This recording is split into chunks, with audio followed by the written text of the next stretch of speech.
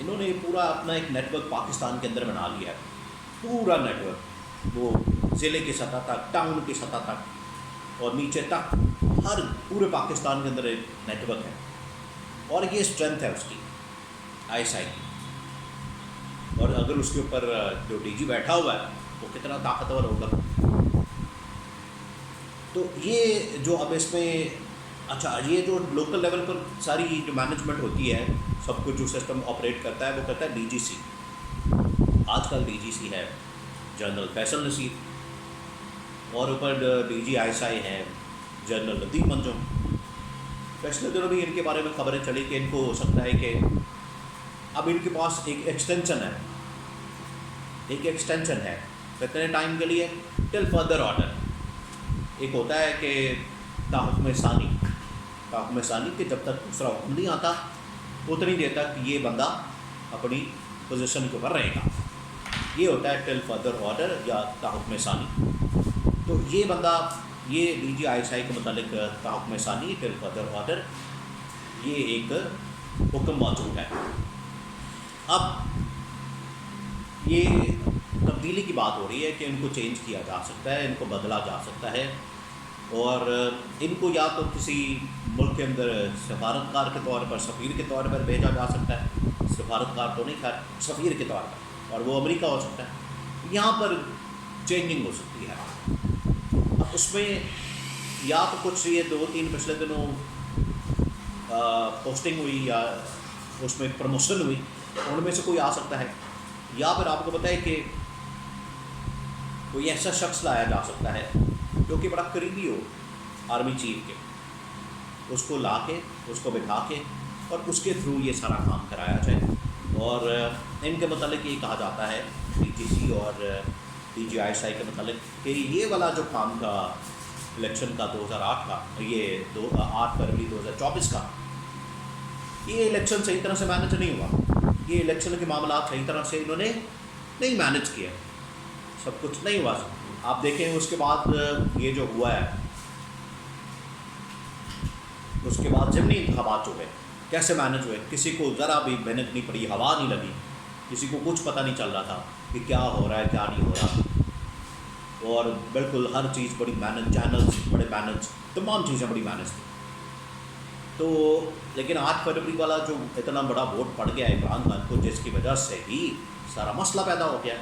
کہ اس کے پاس اتنا تگڑا مینڈیٹ آ گیا، اور عمران خان اب جو بات کرتا ہے مذاکرات کی، ڈیل کی یا کچھ بھی، تو عمران خان ڈیمانڈ ہی پہلے یہ رکھتا ہے کہ مینوں میرا مینڈیٹ دے دو بس۔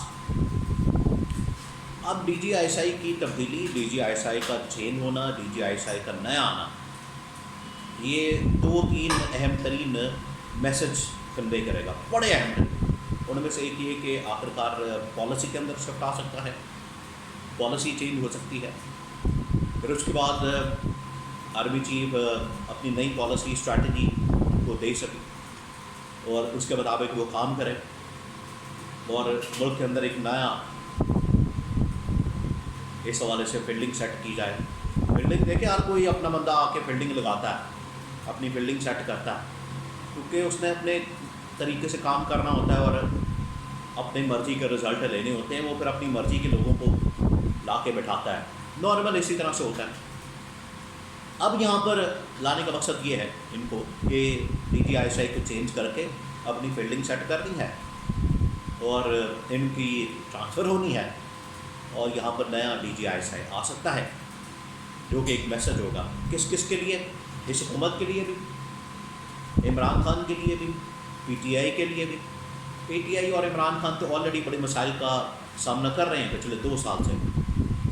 اور انتقامی کارروائی آپ کو بتائے کس قسم کی ہو رہی ہے، ابھی بھی پکڑ دکڑ اور کریک ڈاؤن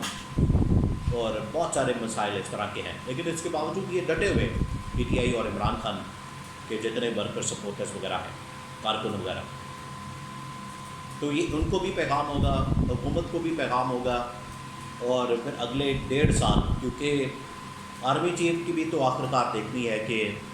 ان کا جنیور اب کتنا رہ گیا ہے، وہ بھی بڑا اہمیت کا حامل ہوتا ہے، بڑا اہم ہوتا ہے، وہ بھی 1.5 سال، تو اگلے 1.5 سال پر یہ ساری پالیسی اور ساری اسٹریٹجی یہ پھر اس کے مطابق بنائی جائے گی، اور یہ اگلے ہو سکتا ہے کہ اگلے 1 مہینے تک یا عید کے فوراً بعد، کیونکہ اب بڑی عید بھی آنے والی ہے، 15-20 دن اس میں ہے ابھی، تو ہو سکتا ہے کہ عید کے بعد، کیونکہ آپ کو پتہ ہے عمران خان نے بھی کال دی ہوئی ہے احتجاج وغیرہ کی اور سڑکوں پر آنے کی، تو یہ سارا پھر ایک نئے طریقے سے مینج کرنا، جو اپوزیشن اتحاد بنا رہی ہے، نہیں بنانے، کیسے بنانے ہیں، یہ سب کچھ مینج کرنے کے لیے ایک ٹیم چاہیے، تو یہ تبدیلی اس حوالے سے بڑی معنی خیز ہے۔